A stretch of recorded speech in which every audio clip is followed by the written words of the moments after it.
Good morning, everyone. Welcome to the O2M webinar series.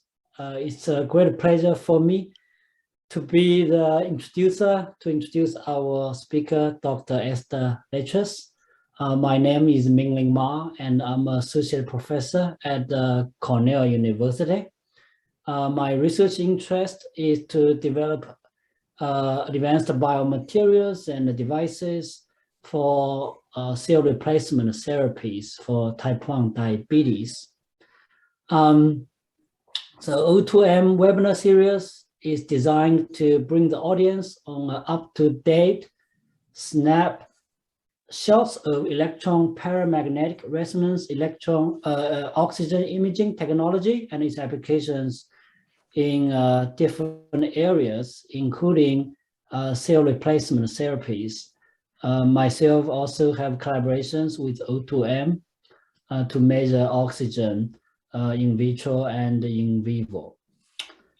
So our next O2M webinar will be in February 8th, 11 to 12, given by Dr. Bernard Galais.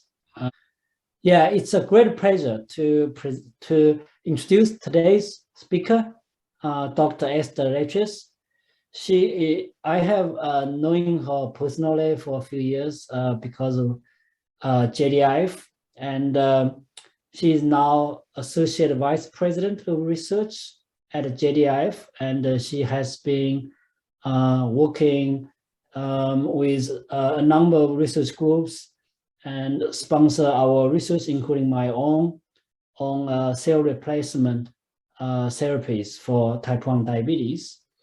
And Esther is right now is Associate Vice President of Research, and she leads the strategic development of curative therapies for type 1 diabetes. Her work centers on enabling the translation of scientific discoveries into disease-modifying and cell therapies for restoring glucose and overall metabolic control, which will contribute to better treatments and a cure for T1D.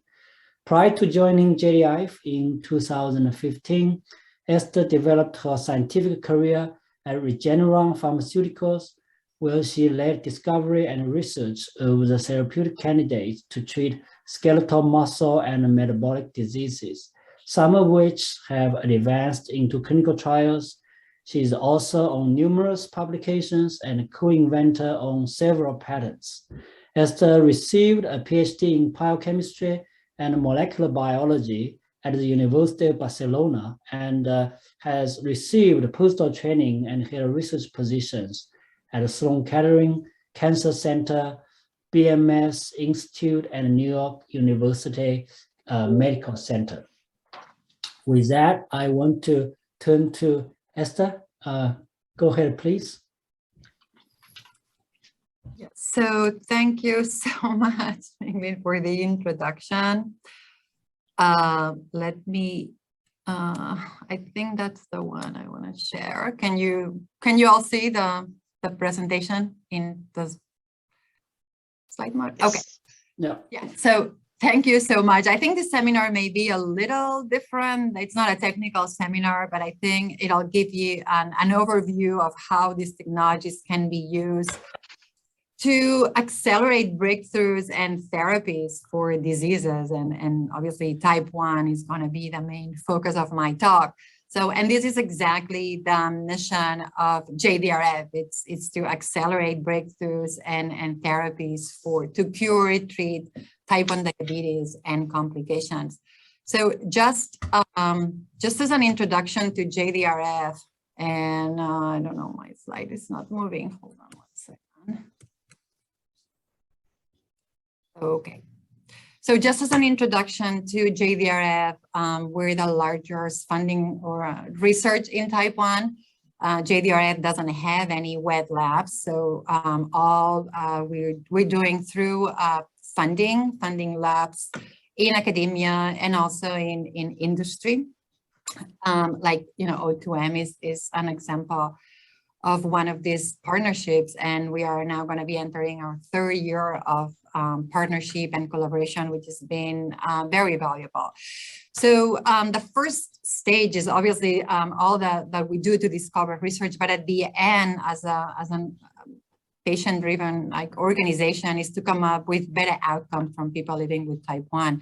So the translation of all these discoveries is key. So advancing this testing of research, it's very important that we come up with definition for products. In this area of beta cell replacement, products are mostly going to be combination of a cell and a strategy to protect the cells after transplantation. So it's really key that we find and accelerate this development of these therapies, understanding what the product is, and also come up with commercial opportunities, especially for industry.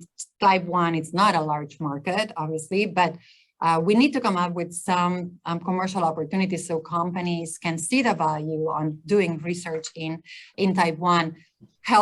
Healthcare coverage is also, these therapies, we can come up with the most valuable curative therapies, but they need to be paid for, and they need to be accessible, and also they need to be adopted by clinicians and the community, not endocrinologists, transplant surgeons. So there's a big effort in clinical adoption. As an example, maybe not relevant for this talk, but pricing of insulin, that's something that JDRF has a big advocacy team working for making sure that all these products that are being developed are obviously reaching patients for better outcomes. So in terms of type 1 diabetes, develops when insulin-producing cells are destroyed by the body immune system.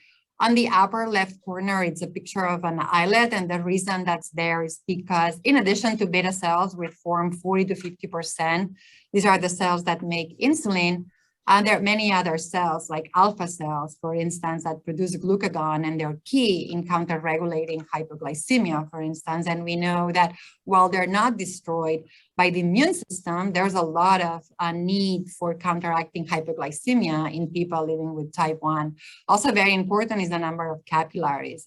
Islets are highly vasculature, so it's up to 10%. And this is really key when in the transplant setting and engraftment of all these cell sources. And very importantly, there are no approved therapies to address pathophysiology or the autoimmunity of type 1. So all people living with type 1 require insulin to survive, but insulin is not a cure. There are multiple unmet needs. On the bottom left, there's a picture of the A1C at the y-axis and by age. And as you can see, a lot of almost like maybe 70 or even higher % of people living with type 1 cannot reach the recommended ADA A1C levels. So there's still a lot of hypoglycemic events. There's diabetic ketoacidosis, there's long-term complications. And also even when people with type 1 can maintain very well regulated levels of A1C, it doesn't come without constant monitoring glucose levels. And that's really key, and it affects life, the lifestyle, when you exercise, when you stress, when you have a larger meal. So the progression and staging of type 1, obviously we know the stage 3, which is when someone develops type 1.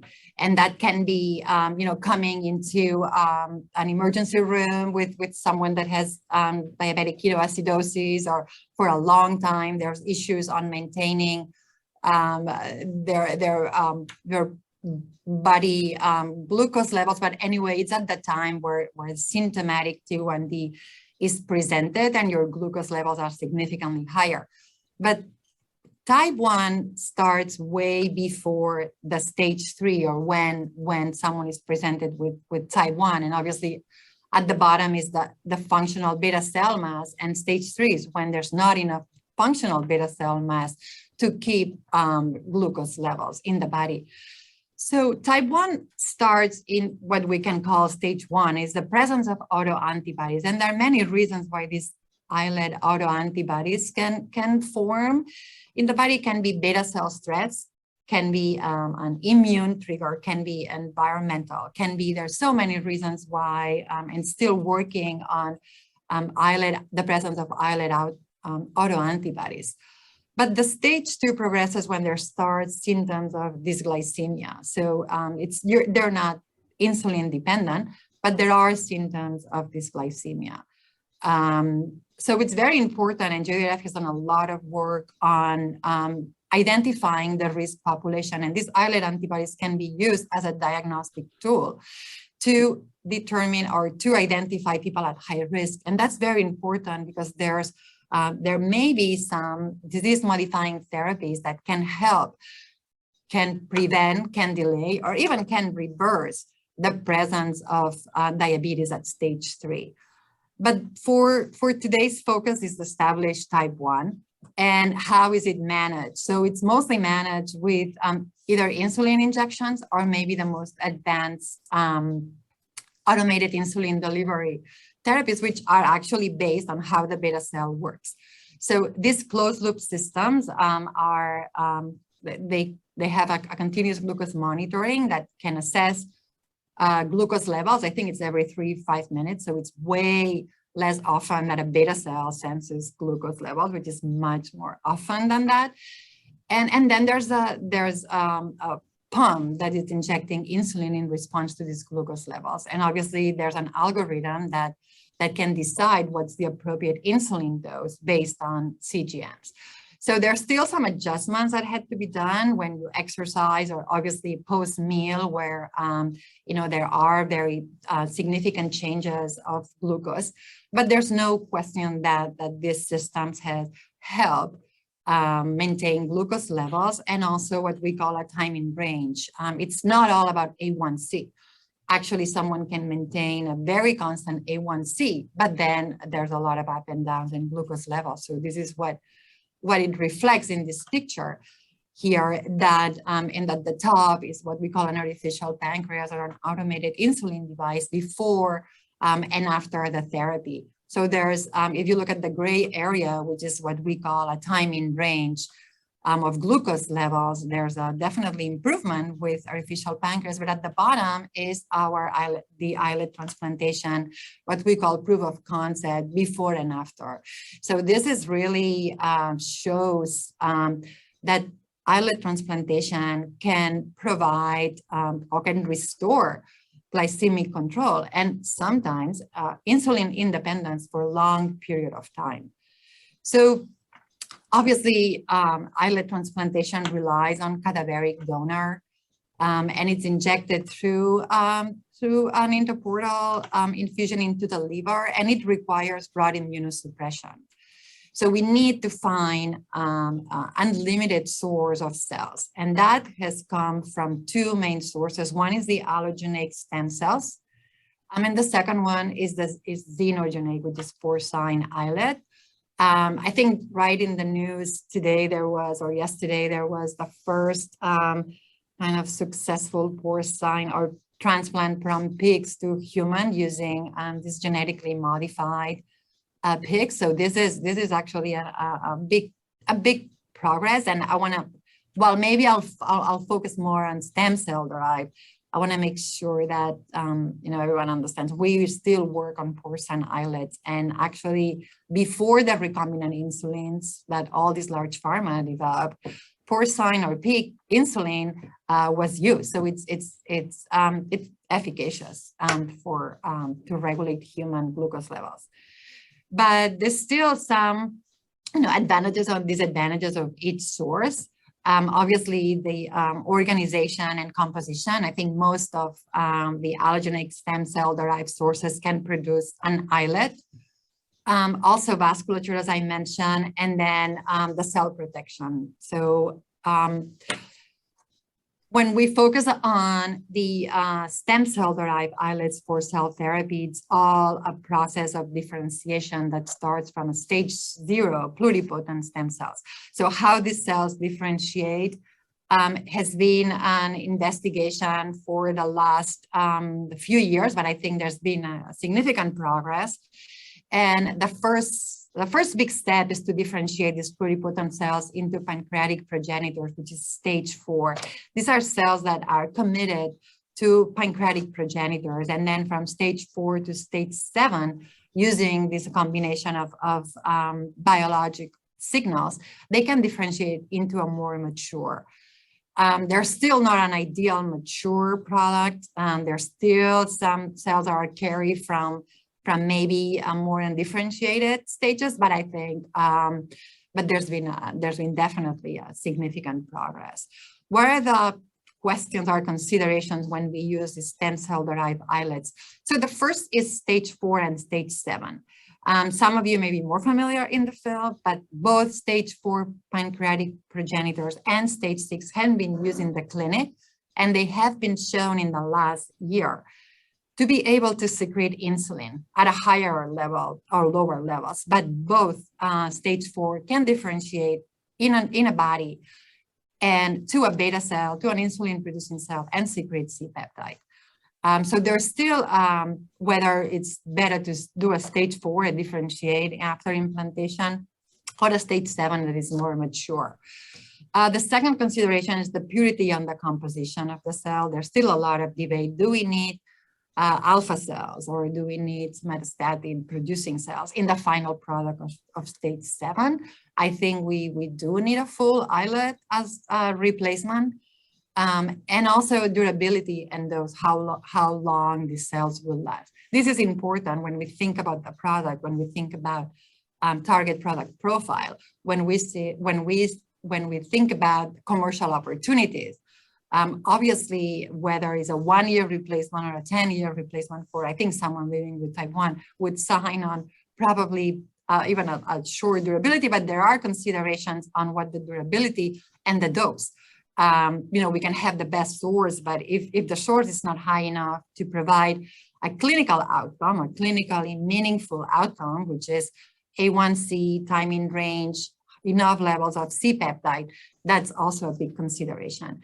And then obviously there are some safety concerns of any stem cell derived. There may be some considerations on how safe can these cells still proliferate, can these cells still de-differentiate. So far, the safety data has been positive, but still there are safety considerations. So I'm just putting here one way of maybe just illustrate how JDRF can help the acceleration of these therapies. And this is like, how do we assess function of the stem cell sources? There are many cell sources developed by many different labs, right? But we need to find a way to develop a core. And if you look at the right corner, to make a beta cell is not that simple. They need to have all the machinery from sensing glucose all the way to releasing insulin in response to this glucose. So there are in vitro assays that can be tested, it can be used, and JDRF requested in the past few years that in order to receive funding from JDRF, these cell sources need to be tested. And I think the goal was to compare to human islets.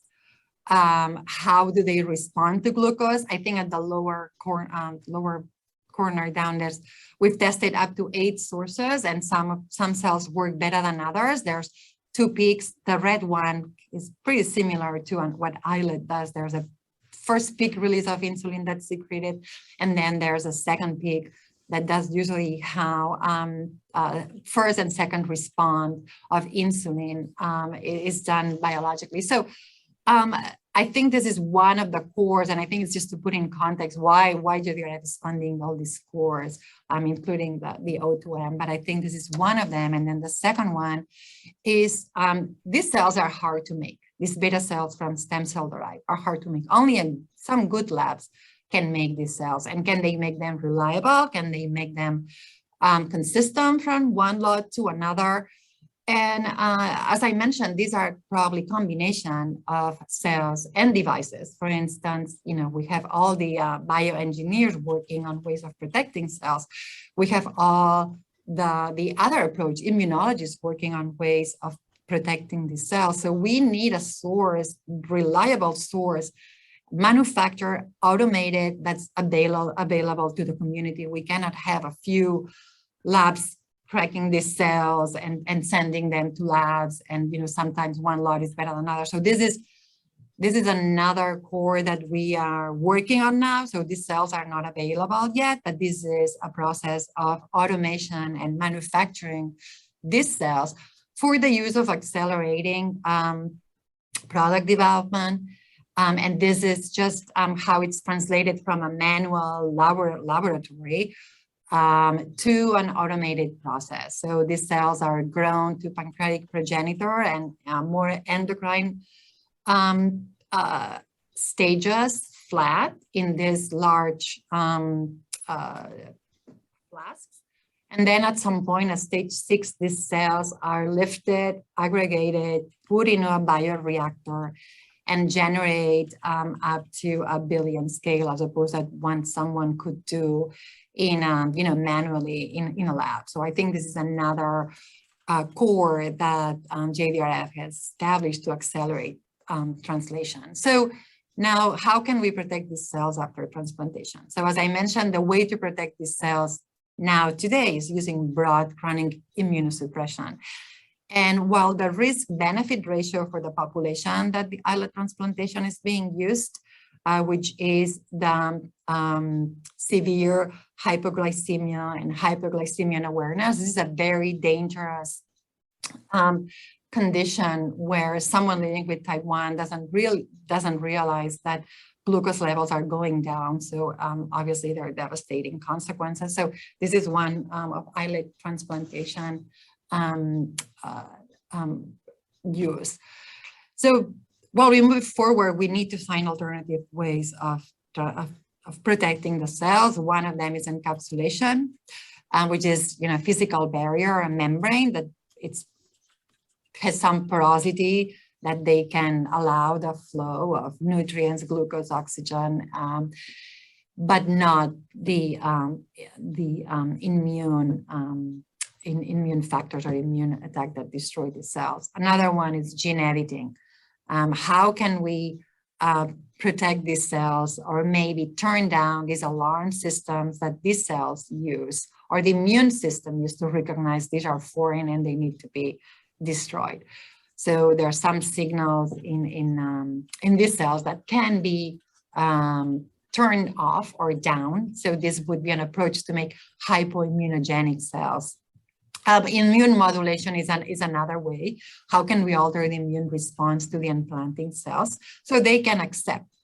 We can re-educate the immune system or components of the immune system to accept these cells, and then some scaffolds that can enable engineering of this local environment to keep these cells alive. So just to maybe a little more information on the encapsulation, this is the main approach that's been used so far. It can be a macro encapsulation that can hold many cells, or it can be on the right, what we refer to as a micro encapsulation. There's either forms of encapsulation that are very thin coating around the islet, so that they can be even, or they can provide a closer contact with the environment or the microenvironment, right? There's still a challenge of the distance between the islets and the exterior of the capsule. The immune modulatory is, again, we can alter the immune response to implanted cells. We can use biomaterials that can allow controlled delivery of drugs at the site of implantation, or engineered biomaterials that could suppress rejection of implanted cells. Just as an example, here is a work or a great collaboration between an immunology and a bioengineer. And they, what they did was to generate a biomaterial that's actually based on conjugating the fast ligand that can repel the immune system locally to suppress rejection. So I think the nice thing about this approach is that the islets don't need to be modified, or the cell source doesn't need to be modified. So they can be co-transplanted with these biomaterials at the site of implantation. Also the nice thing, since the islets are being modified, is that a potential platform that can include additional immune modulators. So for now, it's this fast ligand, but it could be other modulators. And then the last bullet is just to show that JDRF is always supporting moving forward these approaches to industry that can maybe accelerate this to the next level. And since I put the graft survival, if you just focus on the black bar, that's what happens when you just put islets without any immune protection. Days post-transplantation, they just get rejected after, I guess it's like 10 or 15 days. And then if you look at the red bar here, is when they use this combination with a bioengineered fast ligand that can extend graft survival up to maybe 90% at 200 days. With a treatment of rapamycin in the beginning, with a short, very acute treatment of rapamycin. Lastly, the gene editing, as I mentioned, allows targeting genes that are involved in immune recognition, autoimmunity, and tolerance, but it also can target other genes that can make the cells stronger from maybe some hypoxia or any other thing that can help them function better in the implant site.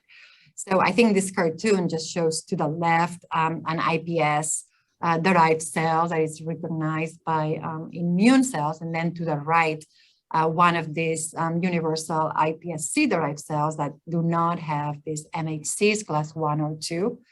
And also has an overexpression of the CD47 ligand that allows better tolerance to these cells. So this is just one example.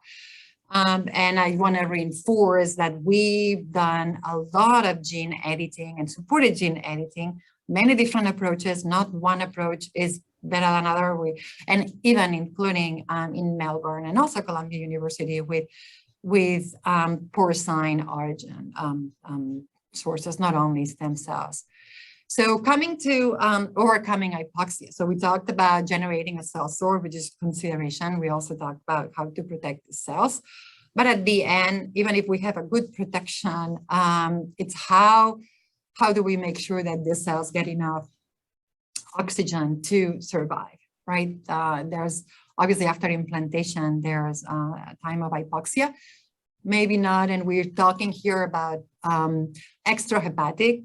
I know that the liver may be a very good place for a graft. Also, the kidney capsule in mice is a very good place to transplant islets. Actually, most of the experiments for proof of concept in mice are done in the kidney capsule. But there's no question that we need an oxygen-rich environment, enable islets to survive, and very important, they allow higher packing densities, right? There's a lot of research on how the cells, if they don't have any additional oxygen, they need to be separated. There's a limitation on how many cells you can pack.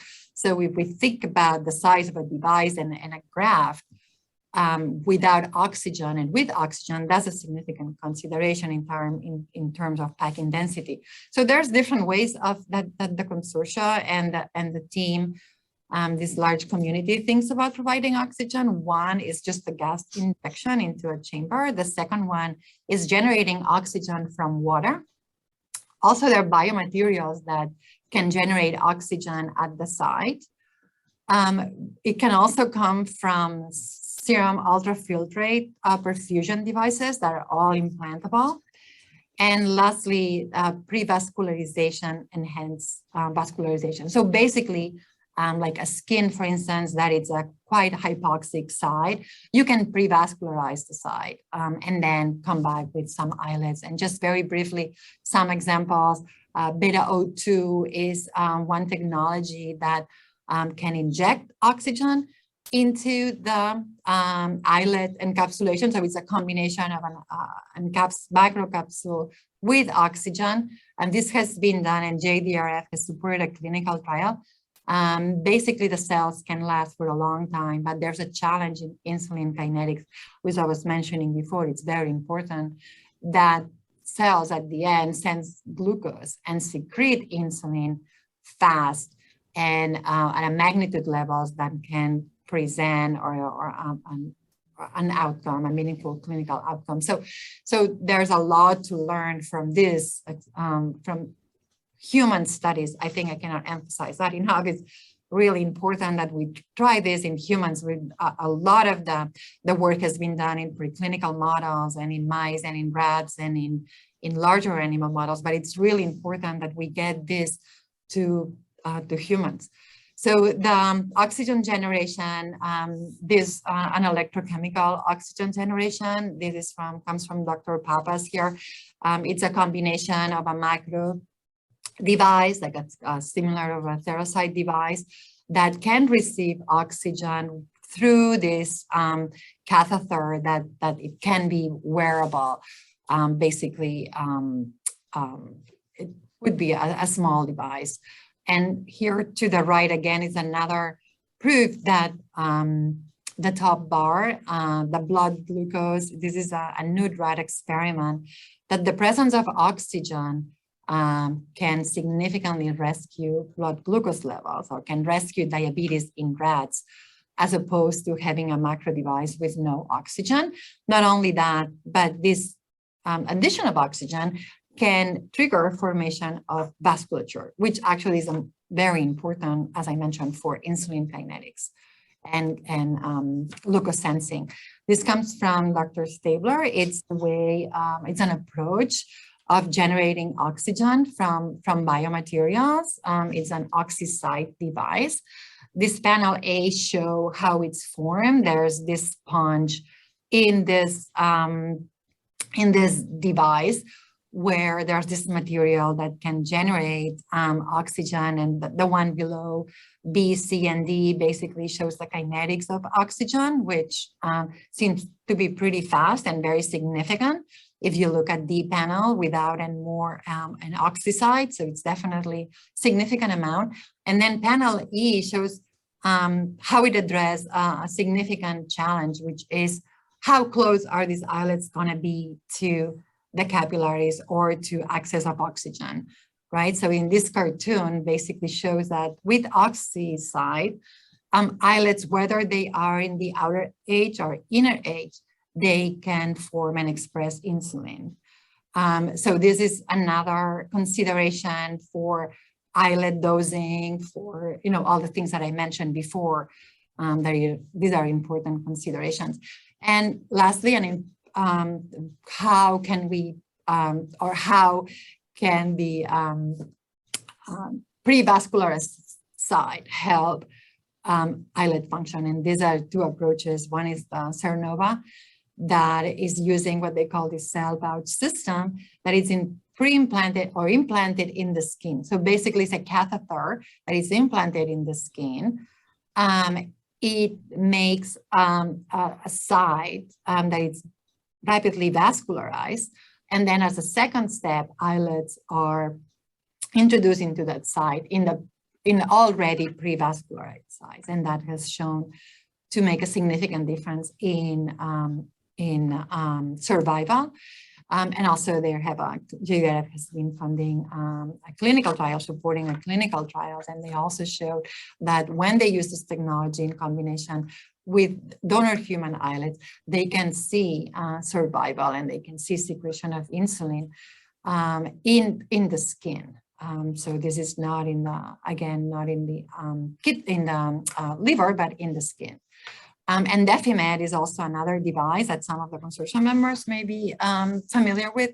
It has an injection port that basically allows islets or stem cell derived, any kind of product, to be injected once the site and the device has been vascularized.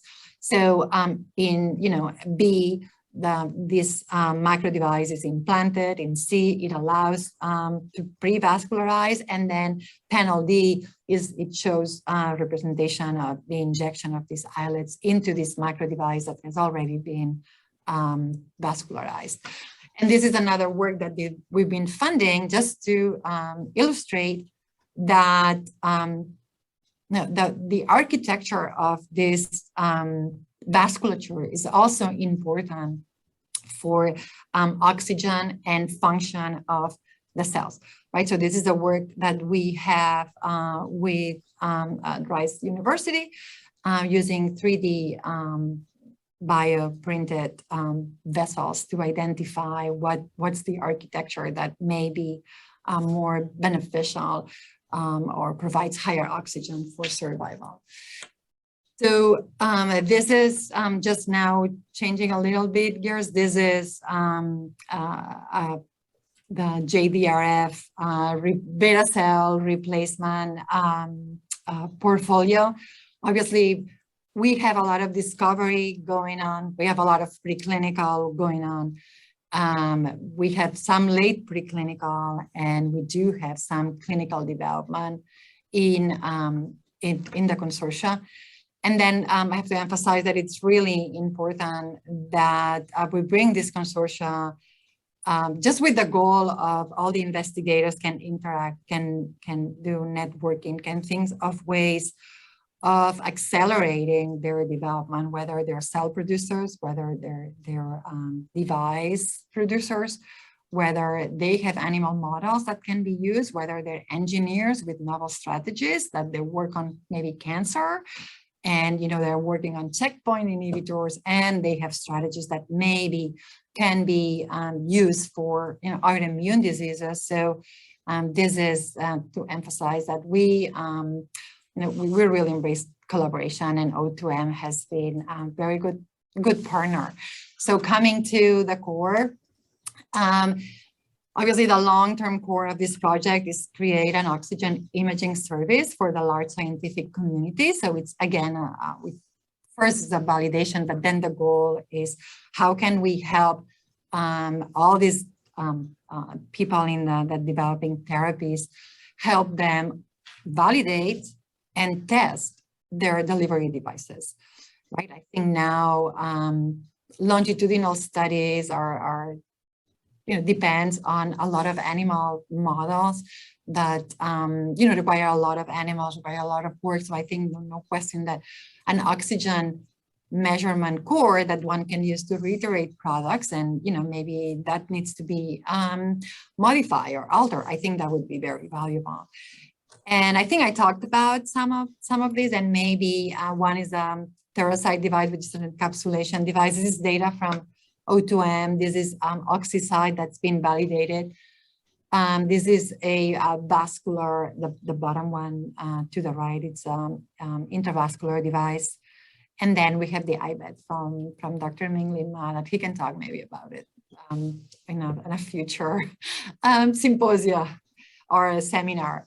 So just to finish with what's going on in the clinical development, I talk about beta cell source, some protection, but how can we accelerate all these approaches to the clinic, right? So it's been identifying implantation site.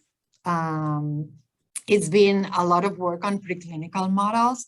As you can imagine, mice have a mouse immune system. So when you test human cells into a mouse, you have considerations of a xeno barrier, but as well as how are you going to test if your immune approach can work in a mouse immune system. So there are a lot of humanized immune systems that are being developed in collaboration with key experts in the field. And just to remind that it requires multiple expertise going back to the consortia. It's a challenge from many different aspects, cell biology, immunology, and engineering. So we really appreciate and we encourage collaborations. Teams use different, that's what happens. And it's obviously what happens in science. They use different models, they use different protocols, different teams use experimental designs. But sometimes challenge cross-evaluation and comparisons, right? And at the end of the day, coming from a funding organization, we need to be able, we cannot fund every single approach. So we need to identify what approaches work, which ones need to be modified or altered. So having this core that allows some cross comparison are really important. And obviously, once we go from a mouse to a human, it's a big jump. It requires a lot of development plans. Once we find some approaches that work in mice, we need to consider that moving it into humans, it's at later stage, it's a much higher bar for research, for regulatory. We need to engage industry players. So this is something that we talk a lot about with investigators, right? How do we define therapeutic concepts? And that's someone that's working on discovery. It's not really that early to think about, especially from JDRF when we talk about developing therapies, right? You need to think that it needs to come up to a therapy. So what is your mechanism of action? What kind of cells are you using? What kind of cell protection approach? Is it an encapsulation or is it an immune tolerance or an immune evasion? What's going to be the primary indication? Maybe, as I was mentioning before, if it's the population that now can take broad immunosuppression, so maybe you can allow an open device that doesn't require immunosuppression, right? But so you need to think about the patient population. What are the primary endpoint that, maybe when a therapy is more advanced, not at the discovery stage, what are the safety risks? Like if you develop a cell therapy, but you have a lot of cells that are still undifferentiated, what are the safety risks of that? How that's going to be addressed? And the dosing, again, right? What's the longevity of your cells or your biomaterial if you use biodegradable material? So these are all the things that we need to think when we talk about defining how we define therapeutic concepts. And this is just our roadmap that we put in there. Where we are now, we just focus on the top. I think there's a lot of information here. We're at the point of islet transplantation, but how do we move to an ideal transplantation or cell replacement therapy? So it's going to be gradual, right? So now maybe we can use a renewable cell source with still the presence of broad immunosuppression, but it still requires broad immunosuppression. Like the next generation can be, maybe a renewable cell source with a type of some immunosuppression that maybe will not be ideal or will need some reiteration. But we need to think about steps, one step after the other, that I think can validate a lot of these reagents. And one of them, it's been biocide, just moving into a couple of examples of what's going on in the clinical space. It's been biocide. So this is an encapsulation device, but it's if you think about, it's an open device, so maybe a scaffold where it allows vascularization of cells.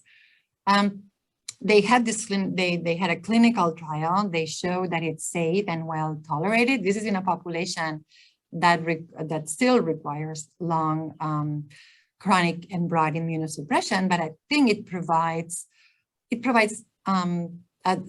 obviously it will help this population, but also it provides a proof of concept for moving forward to the next stage.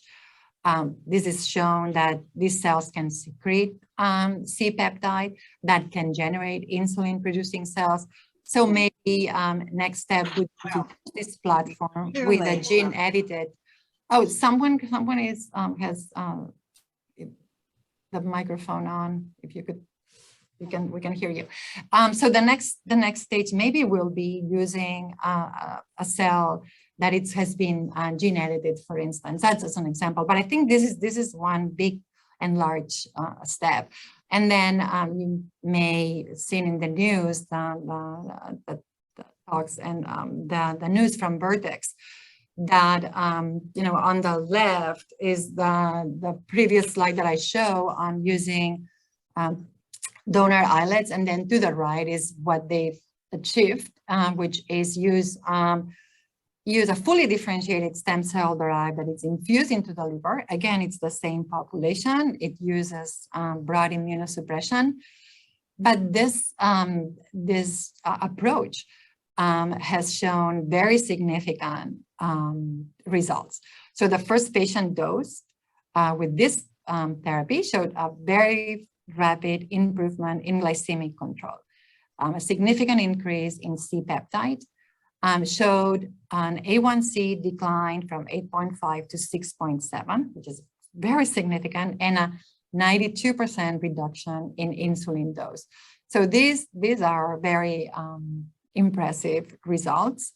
It's one of the first stages in the roadmap that I showed before. It's with chronic and broad immunosuppression. Again, it can help this population, but how do we move to the next stage? I think it's been very exciting. And just to finalize here, we have some, JDRF has regulatory activities, very significant, that focus on advancing these therapies. We're engaged with FDA.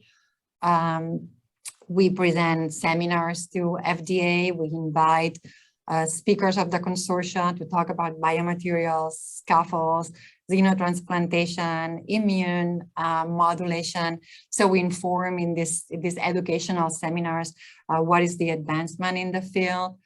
We also have a lot of professional consultants and people that come to the consortia can, I think, appreciate what are the requirements, CMC requirements for beta cell product. We bring consultants that can talk about how to design adaptive clinical trials. There are very different trials than small drugs or even biologics, right? These are cell therapy trials. So how can we develop these clinical trials? We do a lot of support on regulatory workshops, and we present the patient voice, very important, at the FDA advisory committee meetings. So these are oral comments presented during open public hearings for T1D relevant therapies, not only in cell therapy, but insulin, adjunct therapies. There was an SGLT2 recent discussion that the JDRF also was part of it. So these are very important key activities. And we also, for some of you, there's a T1D fund. This is mostly addressed at providing equity funding to companies.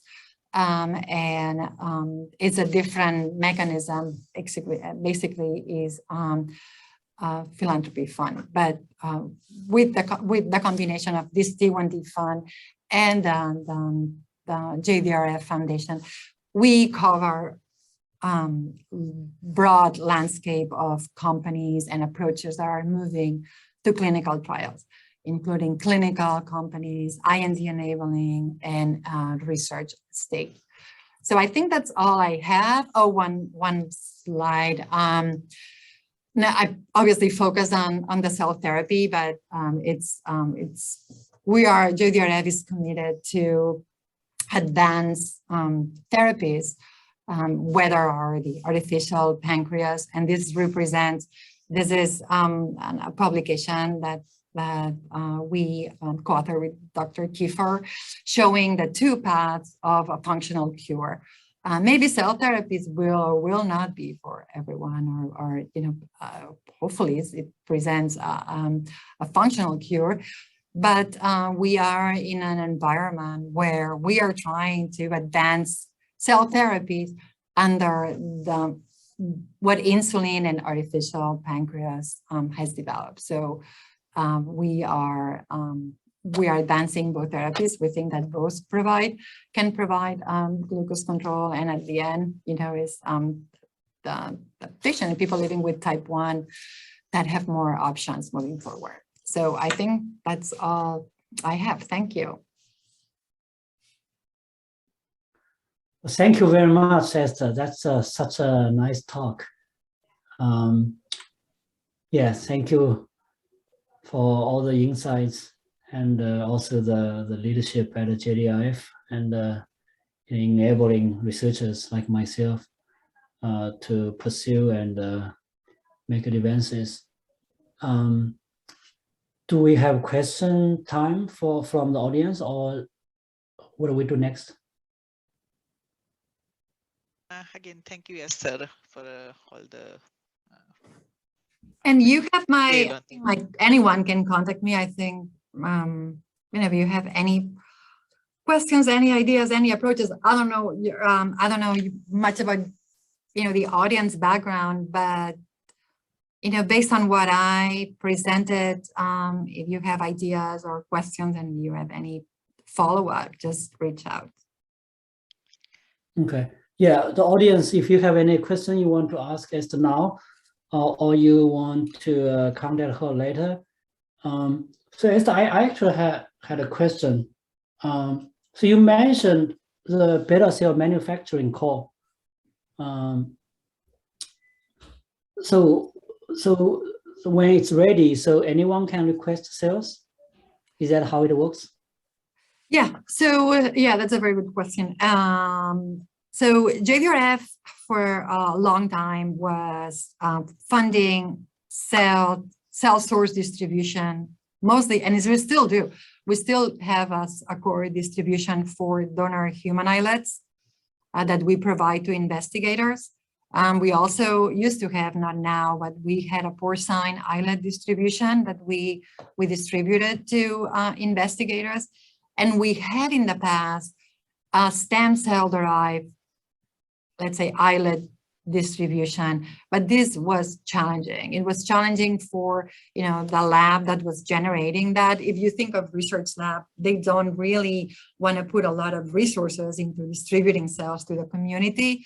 And also it's a manual process. So it's really, there's a variability. It's time consuming. So we just needed to find an automated way that could generate enough cells to up to a scale to develop to the community. So where we are now, we're in the first year of translating this protocol to the BioFab USA. So it will depend. So we'll start validating this. So the first stage will be transferring the manual protocol to an automated protocol. That's the first stage. Second stage, we chose 4 or 5 laboratories, like we did with O2M. We chose 4 or 5 laboratories and investigators. So we're going to distribute the cells and see how they behave in these different sites.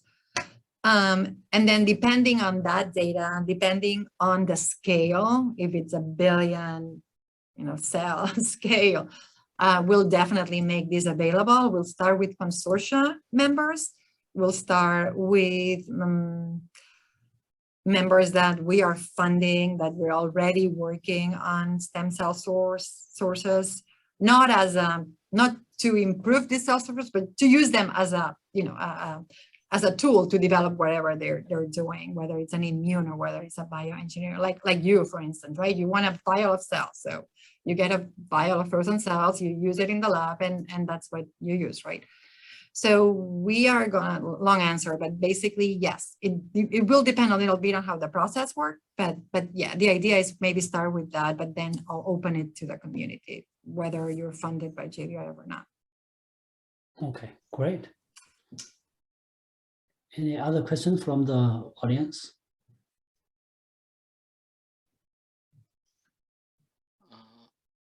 Yeah, Navin, go ahead. Yeah, hi, Dr. Esther. My name is Naveen Vishwakarma, and I work as a biologist in O2M. I'm a Ph.D. in molecular biology and biochemistry. So I have one quick question here. So these stem cells are like, is preserved, or is available as a cell lines which we can use to differentiate into the beta islet cells? So, or this is freshly isolated stem cells? No, as you know, there are a few sources of embryonic stem cell. These are embryonic stem cells, okay, right? So there are a few sources of embryonic stem cell. There's a few lines. So all these protocols are based on the lines that are available. So the parental stem cell lines that are available. As you know, the research on generating additional stem cell lines has been controversial, but these are from cells that they've been established. And so basically, the protocols, they differ a little bit, but they're mostly focused they try to reproduce the signals that happens in development of a human pancreas or beta cell. So there's a lot of biologics that are being added sequentially to, to stimulate some signaling pathways that are require a certain time to come up with a beta cell. Okay, thank you.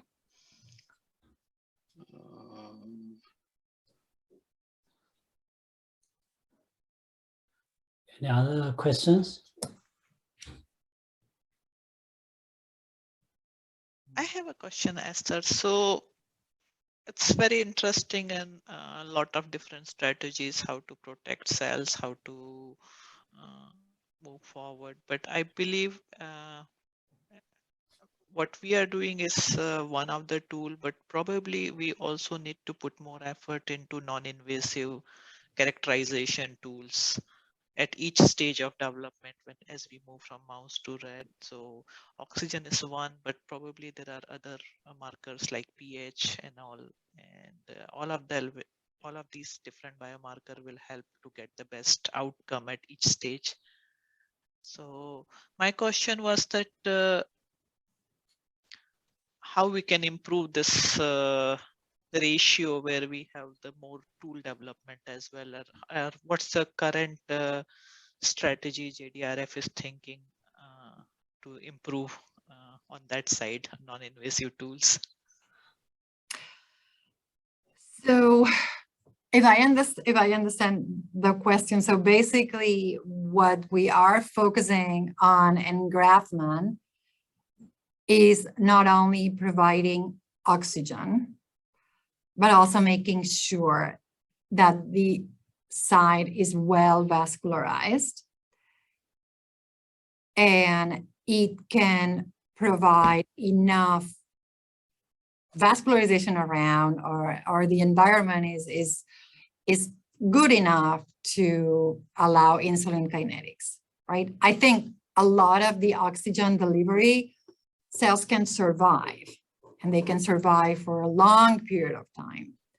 So it's good to measure oxygen levels, but it also, we need to measure vascularization, and we need to measure C-peptide, for instance, or, in addition to insulin secretion, you can measure it using histology or, immunohistochemistry, for instance. But at the end is, we need to measure oxygen, we need to measure good vascularization, but we need to translate that into a functional outcome in vivo, right? Yes. Does it address your question? Partly, but I think I understand the challenges of measuring non-invasively all the different parameters is it's kind of not over, and we have a long way to go. So we need to be able to, like in case of tumor, pH is also very important. So tumor is hypoxic, but they are also acidic, and we probably don't know enough about this islet implantation devices. How they fail, when they Parameters that fail. you think they may be useful to improve the engraftment, I think that would be definitely worth exploring, whether it's pH or whether it's other parameters that are, that are creating a good environment for islets. Cells to survive. So yeah, I think it will be interesting to explore other parameters as well. Yeah, no, absolutely. Yes. Okay, great. I see the time. Yeah, Morgana, maybe I'll just turn to you and you can close this. And thank you again, Esther, and nice to see you. That's a great talk. Thank you all. Yes. Yes, thanks, Esther. It was really great time, a great talk. And thanks, Miglin, for introducing our speaker.